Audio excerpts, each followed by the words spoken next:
사도행전 5장 1절부터 11절까지 말씀입니다. 아나니아라 하는 사람이 그 안에 사피라와 더불어 소유를 팔아 그 얼마를 감춤해 그 안에도 알더라. 얼마만 가져다가 사도들의 발 앞에 두니 베드로가 이르되 아나니아야 어찌하여 사탄이 내 마음에 가득하여 내가 성령을 속이고 땅값 얼마를 감추었느냐. 땅이 그대로 있을 때에는 내 땅이 아니며 판 후에도 내 마음대로 할 수가 없더냐. 어찌하여 이 일을 내 마음에 두었느냐. 사람에게 거짓말한 것이 아니요 하나님께로다. 아나니아가 이 말을 듣고 엎드러져 혼이 떠나니 이 일을 듣는 사람이 다 크게 두려워하더라. 젊은 사람들이 일어나 시신을 싸서 메고 나가 장사하니라. 3시간쯤 지나 그의 아내가 그 일어난 일을 알지 못하고 들어오니 베드로가 이르되 그 땅 판 값이 이것뿐이냐 내게 말하라 하니 이르되 예 이것뿐이라 하더라.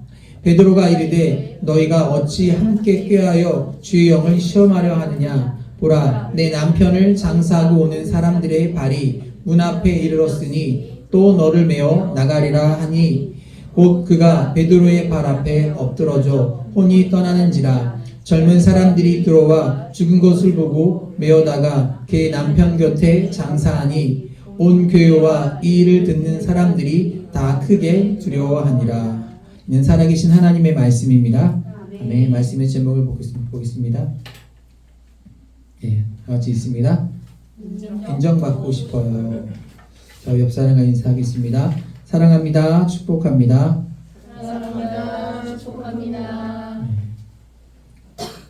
저를 바라보시고요.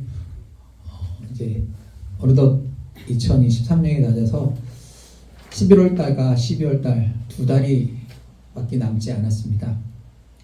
이맘때쯤 되면요, 교회에 어떠한 일들이 생기냐면요, 시험에 드는 사람들이 생길 수도 있습니다. 아, 나 교회를 이제 그만 나오겠다, 그만두겠다, 사역을 그만하겠다. 왜 사역을 그만두고 왜 그만하냐? 자기가 열심히 교회에서 봉사했는데 담임 목사가 알아주지 않는다, 칭찬 한마디를 해주지 않는다, 그러면서 이제 교회에 나가기 싫다고 말하는 것입니다. 네. 이런 상황들이 왕왕이에 교회에서 일어나고 있죠. 오늘 말씀의 제목이 뭐예요? 인정받고 싶어요. 여러분, 인정받고 싶은 게 잘못됐어요? 잘못됐습니까? 대답을 못하세요. 왜? 우리 주변에서 인정받지 못하는 것 때문에 힘들어하는 사람이 참 많이 있습니다. 인정, 많은 사람들이 인정에 목말라 있는데 이것은요, 사람이라면 누구나 가지고 있는 기본적인 욕구입니다. 그러니까 인정받기 위해 애쓰는 모습, 또 이렇게 인정받는 욕구, 이게 그렇게 여러분 잘못된 것 같지는 않으나 잘못되진 않았어요. 그런데 이게 상처로만 그치지 않고 이로 인해서 하나님을 거스리는 죄를 지을 수 있다는 것이 여러분 심각한 문제인 것입니다. 실제 다른 교회에서 있었던 일들이죠. 교회에서 왕왕이 일어나요. 권사님이 한 3년 정도 사비를 드리면서 한 사역을 잘 감당하셨습니다. 힘들다고 이렇게 내색도 별로 하지 않는 분이셨고요. 다른 힘든 일이 있을 때에도 묵묵히 잘 해내신 분이셨습니다. 하지만 하나님의 인정과 위로만 있으면 된다고 생각했던 권사님이었지만 사역이 끝나갈 무렵 조금 힘들어 보였습니다. 목사님께 기도를 받던 중에 하나님께서 말씀하시듯이 딸아, 내가 너의 수고와 헌신을 다 보았다라는 말을 듣고 권사님은 펑펑 울었다고 합니다. 하나님의 인정이 이 권사님의 외로움과 힘듦을 다 어루만졌던 것입니다. 하나님의 일을 할 때 하나님의 인정도 또 믿는 자들 사이의 격려와 지지도 동시에 있을 때 여러분 중간에 지치지 않고 합력해서 그 일을 잘 해나갈 수 있음을 봅니다. 우리는 늘 하나님 앞에서 헌신한다고, 하나님 앞에서 일한다고 하지만 사람들에게 인정을 받지 못할 때 우리는요 힘들 때가 많이 있습니다. 누군가의 헌신에 대해 인정하고 격려하는 것은요 분명히 여러분 중요한 일인 것입니다. 근데 문제는요 우리들이 이렇게 인정받고 싶은 이 욕구가 절대로 만족하게 우리들에게 채워지지 않는다는 사실입니다. 여러분 내가 원하는 것만큼 여러분 나를 인정해 주는 사람은 내가 원하는 것만큼 나를 여러분 인정해 줬습니까? 사람들이? 여러분 그랬어요? 그렇지 않아요. 우리들이 채우지 않은 이 인정 욕구 때문에 우리는요 갈급해 합니다. 그런가 하면 또 다른 편의 문제가 발생합니다. 우리가 너무 인정해 주는 거예요. 와, 잘한다. 칭찬하다 보니까 뭐가 생길까요? 이 교만해지는 거예요. 이게 인정이라고 하는 건 갈급함에 대한 문제도 있겠지만 또한 교만함의 문제도 있는 것입니다. 우리가 인정받고 싶다라고 이런 욕구, 주변에서 일어나는 일들을 한번 잘 살펴보십시오. 여러분, 모든 것들이 사실은 어디서 출발하냐면 선한 의도에서 출발하는 일들입니다. 여러분, 극단적으로 이야기해서 누가 사람을 죽여놓고 강도짓을 하고서 나 좀 인정해 주세요 이렇게 얘기하는 사람 없잖아요. 그러니까 우리가 선한 일을 하고 우리들이 인정받기를 원하고 있지만 선한 일을 한 결과가 결코 선한 결과로만 나타나는 것도 아닙니다. 그리고 우리가 조금 더 깊이 생각해 보면 내가 선한 의도로 일을 하고 선한 의도로 인정받겠다고 했지만 마음 깊은 곳에 보면요 단순한 선한 의도가 아니라 애초부터 인정받으려는 욕구가 들어있는 것도 우리는 부정할 수 없는 거예요. 어쩌면 이게 선한 의도를 가장하고 있는 우리의 모습들인지도 모르겠습니다. 우리 인간 사회에 있어서 우리들이 하나님 앞에서 하는 일들이라고 하는 말을 하지만 사실은 뭐예요? 사람들 앞에서 우리들이 어떻게 인정받느냐가 중요한 것이기 때문입니다. 그래서 고민스러운 일들이죠. 어느 교회에서요 세계 여자 복싱 챔피언이 있었어요. 이렇게 한국에서 타이틀전을 하는데 토요일 아침에 목사님한테 전화가 왔어요. 목사님 오늘 세계 타이틀전을 하는데 와서 기도해 주세요. 목사님이 처음으로 경기장 라커룸에 들어가서 트레이너가 있는데 코치도 있는데 거기에서 머리에 손을 얹고 기도했습니다. 어떤 기도를 했을까요? 하나님 오늘 경기에서 이기게 해주세요. 주먹이 잘 피하게 해주세요. 뭐 그렇게 기도했겠죠. 그리고 이제 경기를 목사님이 관람했습니다. 여러분 권투 경기할 때 땡 치고 경기가 시작하잖아요. 그 땡 치는 자리 바로 뒤에서 경기를 관람했다고 합니다. 땡 치고 경기를 시작했는데 땡 치고 1점부터 맞기 시작하는 거예요. 계속 맞는 거예요. 목사님이 기도했잖아요. 이기게 해주세요. 근데 계속 맞다가 졌어요. 졌어요. 그리고 다음날부터 새벽에 나가서 기도하는데 기도가 안 되는 거예요. 그리고 목사님이 속으로 하나님에게 이렇게 물으는 거예요. 하나님, 왜 졌어요? 왜 졌어요, 하나님? 근데 왜 졌어요라는 그 질문에 다시 그 목사님에게 되돌아가는 그런 질문이 있었던 거예요. 왜 이겨야 되는데? 생각해 보니까요, 이유는 딱 한 가지예요. 뭘까요? 목사님이 기도했잖아. 제가 기도했잖아요. 사람들이 다 보는 데서 안 서고 기도했는데 하나님 이 경기는 이겨야 합니다. 생각해 보니까 내가 기도를 하고 하나님의 뜻을 묻는 것과는 전혀 상관이 없어. 이 경기에서 담임 목사가 기도한 걸 모든 사람이 보았으니까 이 선수가 이겨야 누가 인정받는 거예요? 목사님이 인정받는 거예요. 오늘 인정받는 것이 잘못인가요? 라고 하는 이 모임을 통해서 우리의 신앙을 오늘 말씀에 비추어서 한번 생각해 보는 것은 굉장히 중요한 유익한 시간이 될 것 같습니다. 이제 본문으로 들어와서 아나니아와 삽비라라고 하는 사람이요 사도행전 5장에 등장하고 있는데 이들은 왜 자기의 소유를 팔아서 제자들의 발 앞에 놓았을까요? 오늘 말씀은요 지난주 말씀과 연관이 되어 있습니다. 사도행전 2장의 초대교회 성령 임함을 통해서 2장, 3장, 4장에 성령이 충만했던 초대교회에 일어났던 역사들이 나오고 있는데 대개 어떤 내용들이 나오고 있냐면 그들이 가지고 있던 모든 재산을 팔아서 가난한 자들에게 나누어 주었다. 그들의 필요를 따라서 나누어 주었다라고 성경은 되어 있습니다.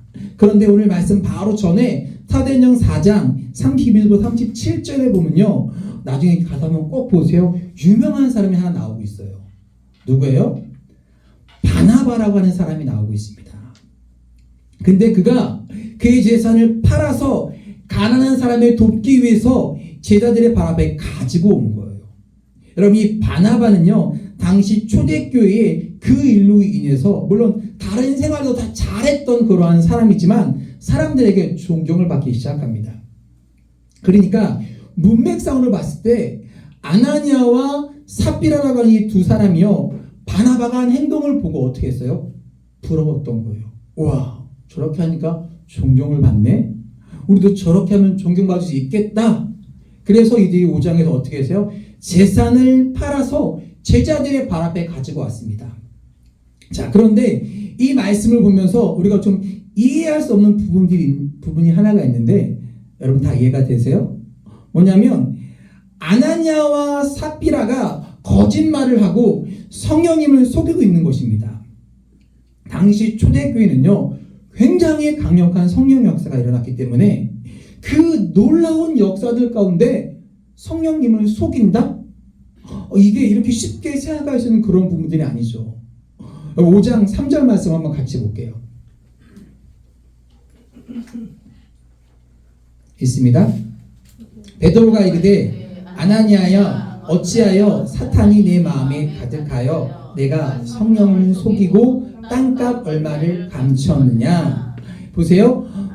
밭을 팔아서, 땅을 팔아서 가지고 왔는데 숨겼던 겁니다. 근데 베드로가 뭐라고 이야기하냐면 사탄이 내 마음에 가득하여서 내가 성령을 속이고 땅값 얼마를 감추었느냐.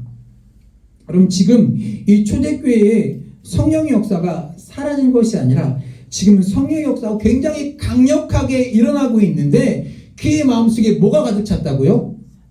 사탄이 가득 차니까 누구를 속이는 거예요? 성령님을 속이는 거예요.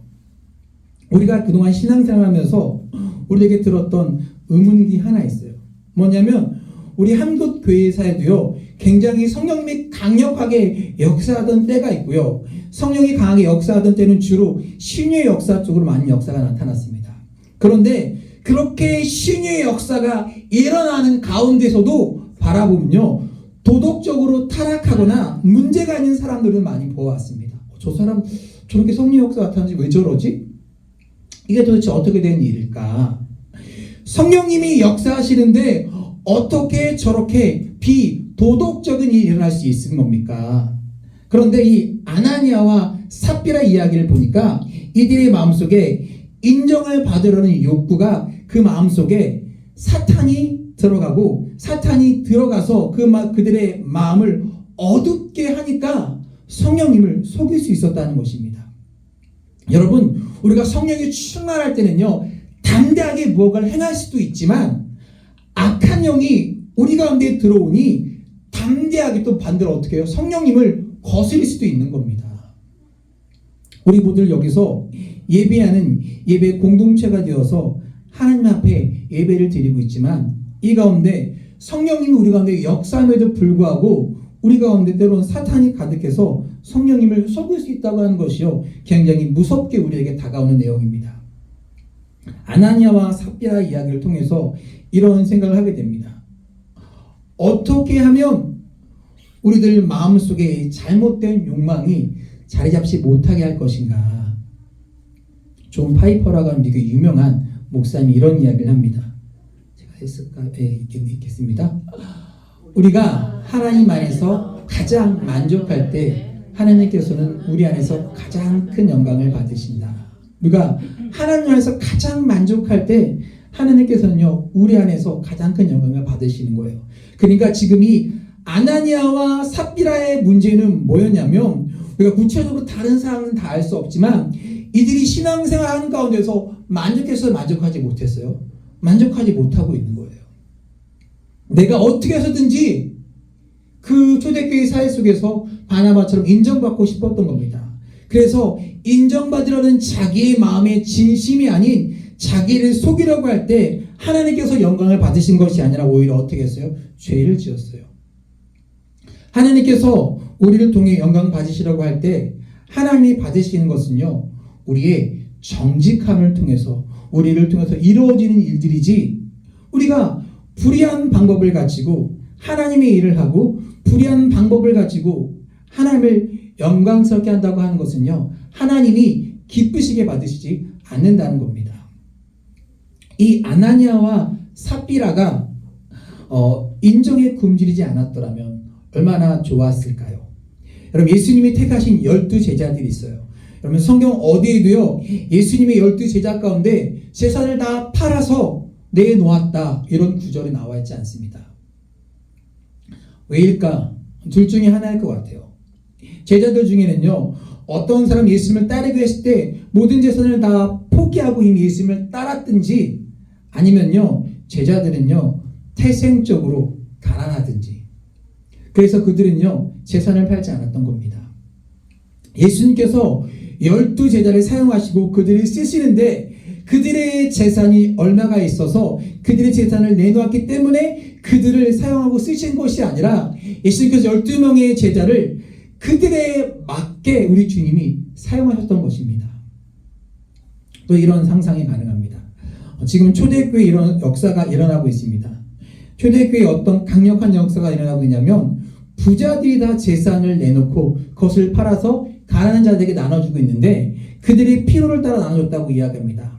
지난주 말씀 기억하시죠? 이것은요, 사람의 능력으로 할 수 있는 일들이 아닙니다. 조금만 생각해 보세요. 여러분, 초대교회의 크리스찬들이 어떻게 구성되었을까? 우리가 생각하기 어렵지 않을 것 같아요. 부자가 많았을까요? 가난한 자가 많았을까요? 가난한 자가 훨씬 더 많았어요. 그러니까 초대교회 안에서 내가 가진 것을 가지고 내놓고 팔아서 가난한 사람을 도운 사람보다 그 돈으로 도움을 받은 사람이 훨씬 더 많았다는 것입니다. 그러니까 재산을 팔아서 돕는 사람이 눈에 띄었지만 사실 이 공동체 가운데 재산을 판 사람보다 도움을 받았던 사람이 훨씬 더 많았던 것을 보니, 하나님께서 사용하신 이 방법들은요, 모든 사람에게 다 다르게 적용됐던 겁니다. 또 우리가 살아가면서 경험한 것 중에 하나가 있는데, 이거는 신앙적인 문제를 떠나서 예수를 안 믿는 사람 가운데도요, 가난한 사람을 보면 참지 못하는 사람이 있습니다. 태생적으로 긍휼지심, 측은지심을 가진 사람들이 있습니다. 이 사람들은요, 하나님을 잘 믿지 않아도 잘 돕잖아요. 그래서 우리 금요일에 호영환 목사님이 육식회 치킨 얼마나 강구했어요. 불교 다니는데 우유값 배급이 됐다고. 공감하지 못하면 안 들으시는 분인데, 불교 다니는데도 돕는 사람은 도와요. 그런가 하면요, 반대로 신기하게 그렇게 신앙생활을 오래 하고 성경 공부도 하고 기도도 잘하고 성령이 충만한데도요, 아주 짠 사람들이 있다 없다? 있어요. 여러분 머릿속에 딱 떠오르는 그 사람이요. 그래요. 이게 태생적으로 이게 잘 안 되는 사람이 있습니다. 특히 성경은요, 우리들이 예수를 믿고 성령이 충만해서 우리들이 변화될 수 있는 부분들도 우리에게 이야기하지만, 우리들이 타고난 은사, 하나님이 우리를 쓰시는 방법이 다르다고 말씀하고 있습니다. 그러니까 이 가운데 물질을 가지고 잘 쓰고 봉사할 수 있는 사람도 있고요, 다른 은사를 가지고 봉사하고 섬길 수 있는 사람도 있다는 것입니다. 하나님이 각자 다 다른 은사로 사용하시는 거예요. 그래서 고린도서 12장에 보니까 사도 바울이 고린도에 있는 교인들에게 은사에 대해서 이야기하고 있기를 제가 좀 같이 볼게요. 고린도서 12장 4절부터 5절 쭉 볼게요. 같이 있습니다. 은사는 여러 가지나 성령은 같고, 직분은 여러 가지나 주는 같으며, 또 사역은 여러 가지나 모든 것을 모든 사람 가운데 이루시는 하나님은 같으니 각 사람에게 성령을 나타나게 하심은 유익하게 하려 하심이라. 어떤 사람에게는 성령으로 말미암아 지혜의 말씀을, 어떤 사람에게는 같은 성령을 따라 지식의 말씀을, 다른 사람에게는 같은 성령으로 믿음을, 어떤 사람에게는 한 성령으로 병 고치는 은사를, 어떤 사람에게는 능력 행함을, 어떤 사람에게는 예언함을, 어떤 사람에게는 영들 분별함을, 다른 사람에게는 각종 방언 말함을, 어떤 사람에게는 방언을 통역함을 주시나니 이 모든 일을 같은 한 성령이 행하사 그의 뜻대로 각 사람에게 나눠주시는 것이라. 몸은 하나인데 많은 지체가 있고 이 지체가 많으나 한 몸과 같이 그리스도도 그러하니라. 자, 저는 이 고린도전서 이 말씀을 보면서 저에게 큰 위로가 되었던 것은 뭐냐면, 고린도 교회가 사도 바울이 개척하고 사도 바울이 목회했던 그런 고린도 교회인데요, 문제가 아주 많았어요. 마치 오늘날의 이 교회처럼요, 문제의 종합 세트가 고린도 교회에 다 있었습니다. 그들은요, 하나님의 일을 하면서도요, 시기하고 성내고 분쟁하고 자랑하고 온갖 문제가 다 있었어요.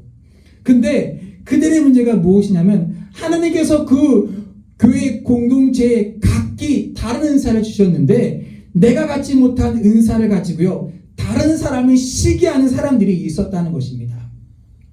여러분, 목회자에게 제일 부러운 사람은 누굴까요?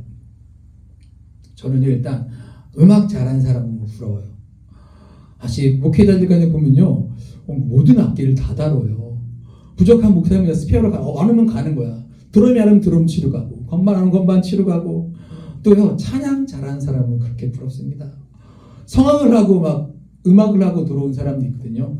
굉장히 목소리가 좋고 목욕탕 발에서 팍 나오는데요, 이야, 음악을 하지 그런 아니 못하는 게 뭐야, 그렇게 부러움이 느낄 때가 있어요. 또요, 영어 잘하는 사람이 그렇게 부럽대요. 멋있어 보여요. 그런데요, 막 부러워하는데 어느 날 하나님이 그런 마음을 주시는 거예요.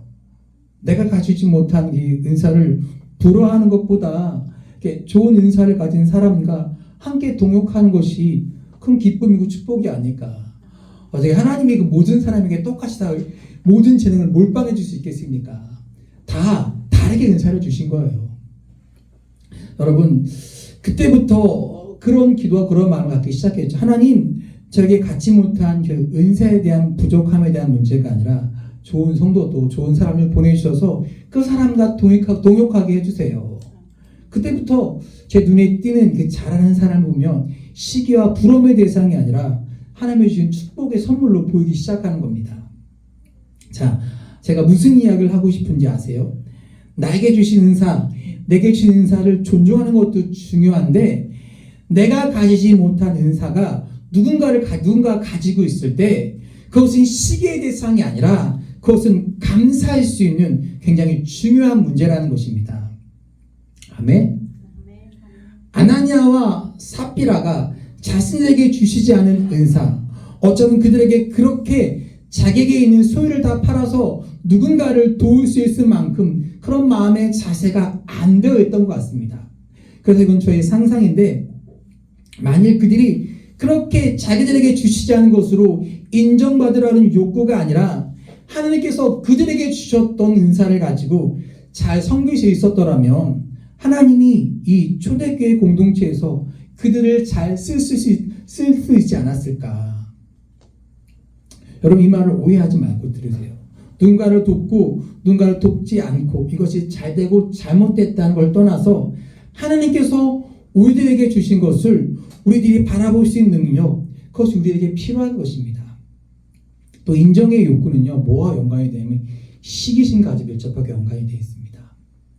이 시기심은요, 하나님 앞에 큰 죄로 연결될 수 있습니다. 저는 이렇게 말씀을 준비하다가 그런 생각을 해봐요. 성경을 보면서 보면 이 시기심은요, 하나님이 행하시는 역사를 거스르게 하는 것입니다. 여러분, 하나님께 우리에게 각자 다른 은사를 주시고 한 하나님, 한 성령님 우리에게 다른 직분을 맡겨주신 것은 하나님의 다스림이 이렇게 모든 사람에게 다른 것을 통해서 이루어지는 겁니다. 근데 우리들이요, 하나님의 다스리시고 있는 하나님이 주신 이 은사에 대해서 시기심을 가지고 있다면 하나님의 다스림에 대해서 우리들이 어떤 죄를 짓는 거예요? 거스르고 있는 죄를 짓는 것입니다. 여러분, 신앙생활하면서 참 힘든 것 중에 하나가 뭐냐면 하나님과 나 사이의 관계에 집중하지 못하고요, 자꾸 다른 사람들, 옆에 사람을, 성도들을 바라보는 거예요. 요한복음 21장에 보면 우리가 잘 아는 부활하신 후에 예수님께서 제자들에게 나타나서 내가 나를 사랑하느냐 베드로에게 물으세요. 예수님께서 베드로에게 내가 나를 사랑하느냐 물으셨을 때 베드로가 3번이나 내가 주님 사랑합니다 라고 이야기하면서 주님 아시잖아요. 그때 예수님께서 베드로에게 내 양을 치라고 맡기시면서 장차 일어날 일에 대해서 베드로에게 말씀하십니다. 베드로가 어떻게 순교할 것까지 말씀하시죠. 그때 말씀을 듣고 있던 베드로가 옆에 있던 제자 요한 있죠. 여러분 요한복음을 요한이 썼는데 참 자기애가 충만했던 사람 같아요. 요한복음에서 자기를 어떻게 표현하고 있는지 아십니까? 예수님께 사랑받는 제자. 요한복음이 자기를 그렇게 써요. 예수님께 사랑받는 제자라고 표현하는데 바로 예수님께 사랑받는 제자 이 요한은 어떻게 되겠습니까? 이렇게 물어요. 그랬더니 요한복음 2장 21장 22절에 이렇게 말씀하고 있어요. 볼게요. 예수께서 이르시되 내가 올 때에 그를 머물고자 하고 할지라도 내게 무슨 상관이냐 너는 나를 따르라 하시더라. 이게 무슨 말인지 아세요? 예수님 요한은 어떻게 될까요? 그랬더니 예수님이 뭐라는지 아세요? 신경 꺼. 그건 네 영역이 아니야. 내가 알아서 할 거야. 그러는 거예요. 왜 얘네 관심을 갖다 너한테 얘기하고 있는데 오늘 너는 너에게 주어진 일을 하면 돼. 너는 왜 다른 사람이 이렇게 관심이 많니? 근데 가만히 보니까요. 우리가 하나님과의 관계 속에서 하나님의 일을 한다고 하면서요. 우리의 마음을 상하게 하고 우리들에게 시기심을 일으키는 일들이요. 나와 하나님 사이에 이루어진 일들이 아니에요. 누군가를 바라보면서 우리 지체를 바라보면서 우리의 뭐가 생기는 거예요? 시기심이 생기는 거예요. 주님께서 우리에게 맡겨주신 믿음의 분량과 우리에게 주신 사역 그것이 우리의 눈에 들어가야 되는데 그를 위해서 우리들이 쓰임받아야 되는데 우리들이 가지지 않은 것을 가지고 자꾸 인정받으려고 하는 욕구들 그게 우리를 망가뜨리는 것입니다. 예를 들면 여러분 목회자들에 대한 나쁜 예를 듣는 게 훨씬 여러분 기분이 좋을 것 같은데 평신도 얘기하는 것보다 목사님들에게는요 그런 시기심 같은 게 있어요. 뭐냐면 잘 드러나지 않지만 목사님들이 어떤 사람인가 드러나는 게 이 단에서 설교할 때잖아요. 그러니까 모든 목회자들은요 저를 포함해서 모든 목회자는 설교를 다 잘하고 싶어 합니다. 그럴까 안 그럴까요? 그래요. 다 설교를 잘하고 싶어요. 근데 어떤 경우는요 목회자를 만나서 예배드리면 비교가 될 때가 있어요. 문제는 저 사람이 나보다 훨씬 나은 사람이야 이게 딱 인정되면 별로 문제가 없어요. 그런데 나보다 못한 사람 같은데 저 사람이 잘 쓰임받는 것을 목사님이 잘 견디지 못하더라고요.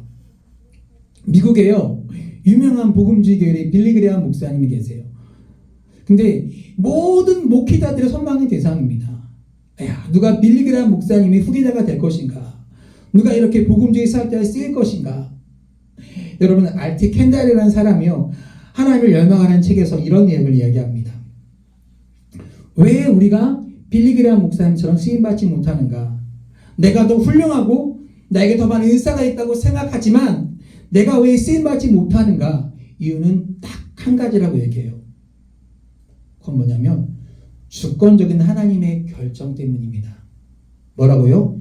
주권적인 하나님의 결정 때문에 하나님이 그렇게 쓰시는 거예요. 하나님이 그 사람을 그렇게 들어 쓰시는 거예요.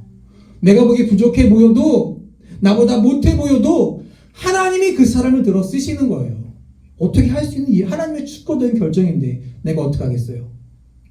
이게 우리에게 참 받아들이기 힘든 일일지도 모르지만 하나님은 내가 어떤 재능이 있느냐 그것이 아니라 하나님께서 우리에게 주신 은사로 하나님의 주권적인 결정은 주권적으로 결정한 것을 통해서 사용하시는 거예요.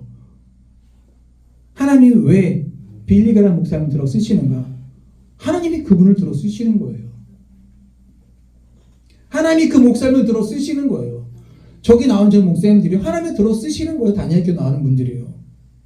내가 누구보다 낫다? 그러다 이건 문제가 아니라 하나님의 주권이 어떻게 누군가를 사용하고 어떤 은사를 주셨는가 이것이 우리들 속에 들어오고 이것이 믿음으로 긍정되고 인정되기 시작할 때 우리들이요 시기하지 않고 우리의 인정 욕구에 우리들이 시달리지 않을 텐데 시기심의 유혹은요 필연적으로 우리를 죄로 인도합니다.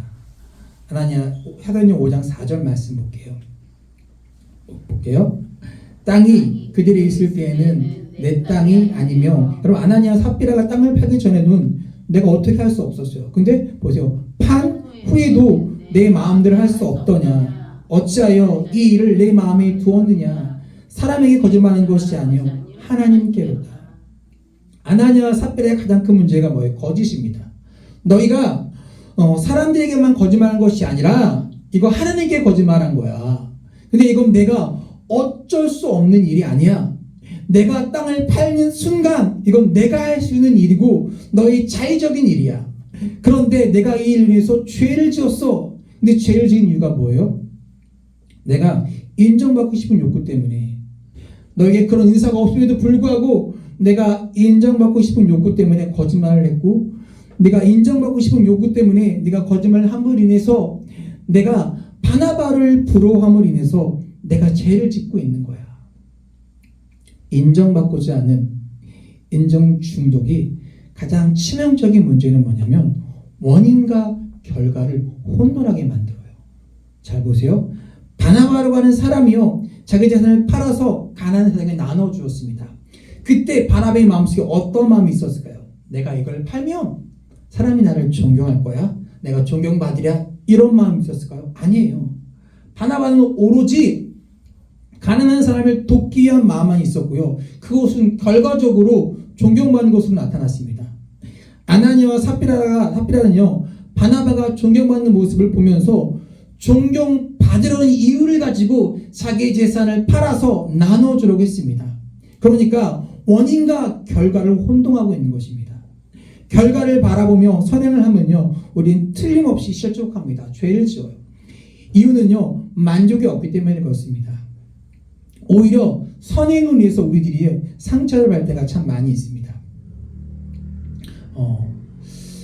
여러분 이게 힘든 일인데, 만약에 목회자인 제가 목회를 하면서 하나님, 제가 제 삶을 하나님께 맡겨 헌신했습니다.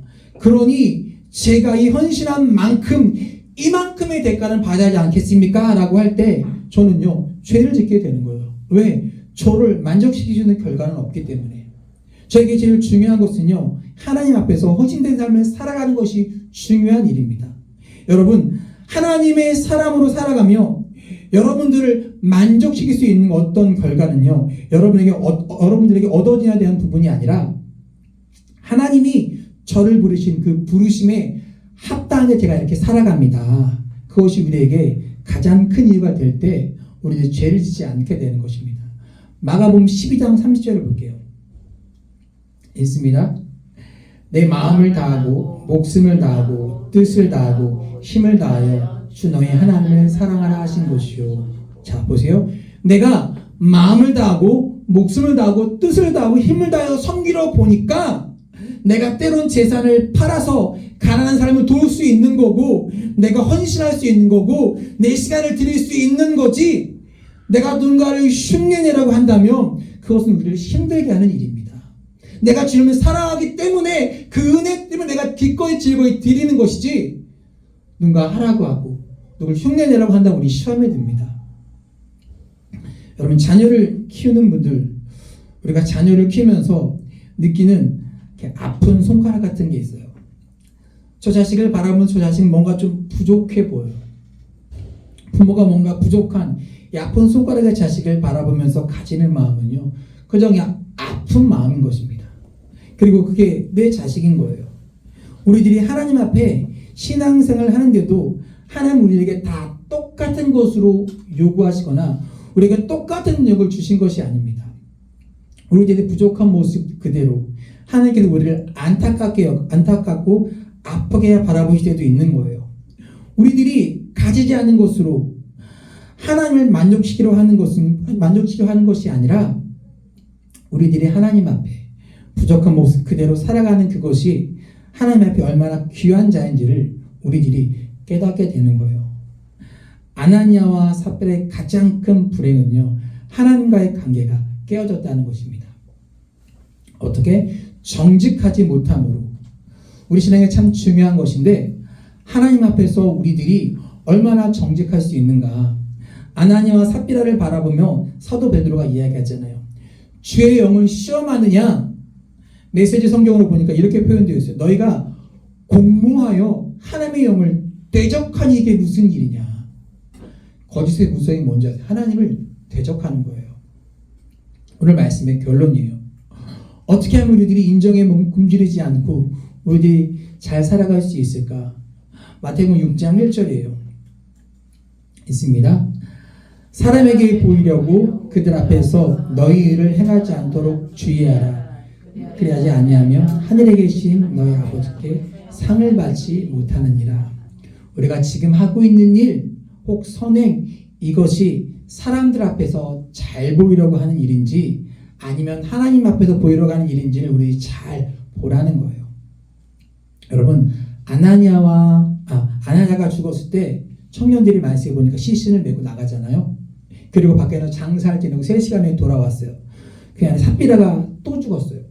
또 들고 나갑니다. 그런데요, 청년들이 시신을 들고 나가면서 무슨 생각을 했을까요? 그들은요, 무서움과 두려움 가운데서 야, 우리는 이러면 안 되겠구나, 그렇게 생각하지 않았을까요? 여러분, 아나니아와 삽비라의 죽음조차도 부정적인 생각을 심어주는 그런 비참한 죽음을 그들이 가졌습니다. 왜 그들이 그렇게 비참하게 되었을까요?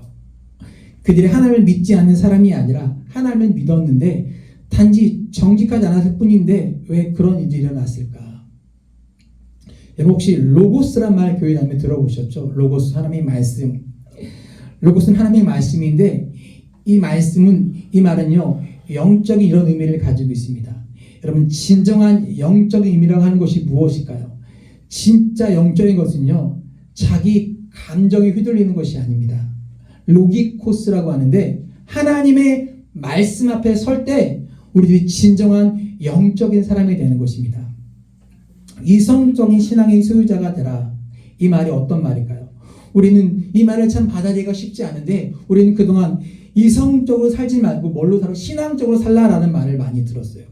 근데 진짜 영적이라고 하는 것은요, 이 로기코스라고 하는 말이 우리가 잘 이해할 필요가 있는데, 예수님께서 겟세마네 동산에서 기도하실 때 어떤 기도하셨어요? 아버지여, 델스 말씀 이 잔을 내게서 옮기게 하여 주옵소서. 예수님이 십자가를 지시는 게 힘들었어요. 그게 예수님의 감정입니다. 우리가 흔히 이야기하는 게 파토스, 우리의 감정. 근데 예수님께서 그런 감정을 가지고 기도하시는데 결국 어떻게 기도를 하시냐면 감정에 머무르는 것이 아니라 그러나 나의 원대로 하지 마옵시고 아버지의 뜻대로 되길 하옵소서. 로기쿠스, 주님의 말씀으로 기도하는 거예요. 오늘 아나니아와 삽비라를 바라보면서 그들을 가지고 있던 감정, 인정받고 싶어하는 그 감정이 하나님의 말씀 앞에 섰더라면 그들이 이렇게 죄를 짓지 않았을 텐데, 그들이 이렇게 비참하지 않았을 텐데, 여러분, 우리가 신앙생활을 하면서 우리에게 불쑥불쑥 솟아나는 다양한 감정들이 있습니다. 그런데 그 중에 하나가 인정받고 싶은 욕구입니다. 근데 하나님께서 우리들에게 말씀하시는 거예요. 너의 감정이, 내가 그렇게 인정받고 싶은 욕구가 살아날 때 그 인정받고 싶은 그 욕구로 인해서 누군가를 시기하고 질투하고 있을 때 너희들이 필요한 것이 뭐다? 하나님의 말씀이 생각나야 되는 거예요. 로기쿠스, 이성적, 영적인 소유자가 된다고 하는 것은요, 나의 불쑥불쑥 솟아나는 그 감정이 아니라 하나님의 말씀 앞에서 나를 돌아볼 수 있을 때 우리는 진정한 이성적, 영적인 소유를 가진 사람이 될 수 있습니다. 오늘 말씀에 굉장히 중요한 말씀이에요. 여러분, 우리들이 가지지 않은 것으로 인정받으라는 욕구가 아니라 하나님 앞에서 우리를 바라볼 때, 하나님 말씀 앞에 내가 섰을 때 누군가를 축복할 수 있고요, 누군가를 격려할 수 있는 사람이 될 수 있는 것, 그것이 우리에게 얼마나 큰 축복인지를 우리들이 깨닫고 그렇게 믿음의 삶을 살 수 있는 여러분 한 사람 한 사람이 될 수 있기를 주의 이름으로 축복합니다. 로기쿠스, 하나님의 말씀 앞에 내 감정이 아닌 말씀 앞에 설 수 있는 여러분 되시길 축복하며